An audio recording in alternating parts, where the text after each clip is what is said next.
Speaking of Kevin Kiambao, matapos ang paglalaro ni Kevin Kiambao sa Korean Basketball League, ay balik bansa muna ang nasabing manlalaro para mag-recharge dahil nga sa nakatakda nitong pagpunta ng US upang sumabak sa pagsasanay para sa NBA Summer League.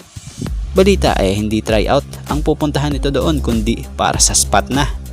Wow, nakakatuwa lang yung ganito na may another kababayan na naman tayong na-scout. Ang matindi pa dito ay NBA Summer League na ang kanyang paglalaruan. So magsisimula nga po ang NBA Summer League mula July 10 hanggang 20 na gaganapin sa Las Vegas. Batay sa report, susuportahan ng may-ari ng KBL team na si Lee Kwang-soo kung saan sasamahan pa siya na magtungo sa US. Bukod dyan, meron ding tutulong sa kanya mula sa Pilipinas na ayon nga sa isang pahayag ng Tiebreaker Times. Credit po. Another source revealed that two prominent sports patrons in the Philippines have also committed to helping fund Kiambao's journey, underlining the strong support behind his NBA dream. So sa ngayon, matatawag na blessing ito para kay KQ dahil bihira ang opportunity na ganito para sa isang manlalaro ng basketball, lalo na mula sa Pilipinas. So for sure, may nakitang potensyal ang nag-scout dito kay KQ dahil hindi ito makakarating sa ganitong sitwasyon kung wala lang, dahil kita naman sa laro niya, talaga namang masipag, shooter, malakas sa depensa at sobrang hustle din talaga. So siya nga pala po, sa mga hindi po nakakaalam, hanggang 2027 nga po ang kontrata ni KQ sa team ng Sono Sky Gunners sa liga sa KBL. Bukod dito ay inaasahang maglalaro ito sa Gilas Pilipinas National Team sa paparating na FIBA Asia Cup na gaganapin sa Saudi Arabia ngayong August 2025. At about dito kay Vic Manuel, muling uminit at tumunog muli ang pangalan ng isang muscle man, Vic Manuel, matapos ang nangyayaring interview ni Mr. Rico and Mr. JJ dito sa PBA Moto Club. So sa mga nangyayaring ang interview, may isang sitwasyon dito na napangiti nga si Vic Manuel nang sinabi ni Mr. JJ Heldelbrand sa kanya kung sakaling kunin siya ng Hinebra. So walang alinlangan sinagot ito ni Vic Manuel na gusto niya maglaro sa Hinebra, na kung saay nasa sa management daw ang decision kung baga yun yung tanong gusto niya, pero parang sa pagkakaintindi nga natin, gusto din ba siya ng management?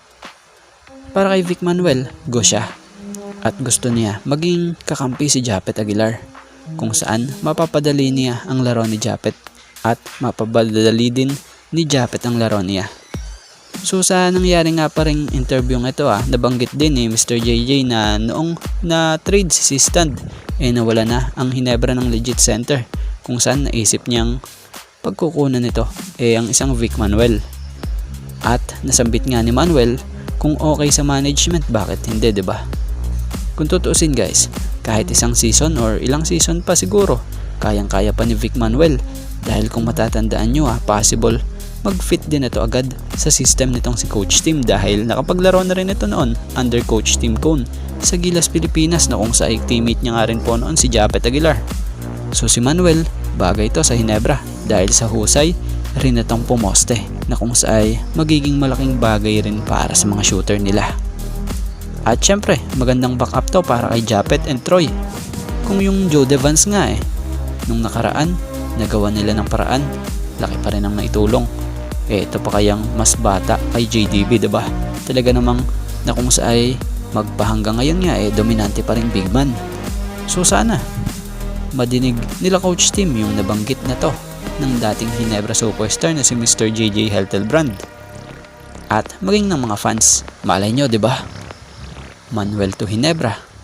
Ano masasabi nyo at opinion nyo dito? At dito tayo kay Simon Enciso.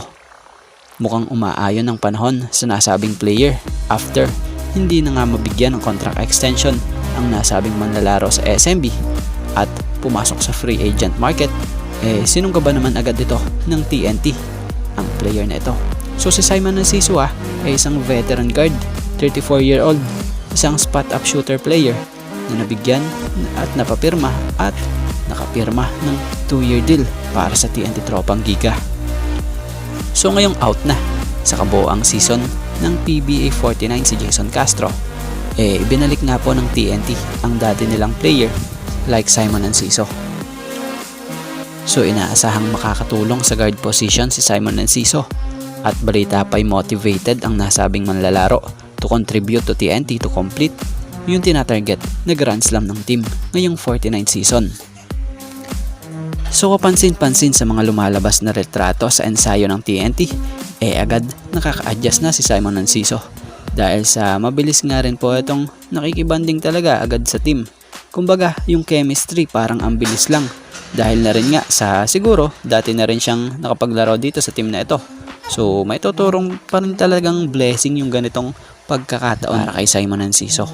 Dahil biruin mo naman, napunta ka na sa free agent market pero di ka na nagtagal dun dahil may kumuha agad sa'yo. At ang matindi pa dyan, 2-year deal nga po agad ang nilatag para sa kontrata mo. So for sure, isa ito sa gagawing outside threat ng TNT dahil kilalang tirador nga rin po si Enciso sa 13 gaya ng ilang or ibang players ng TNT. At bago nga ang lahat, baka naman po pwedeng makahingi ng isang subscription para sa ating channel or paki-follow na rin po kung nagustuhan nyo ang ating mga basketball update. At kung ito na may makakabigat para sa inyo, kahit isang like and share na lamang po. Maraming salamat po.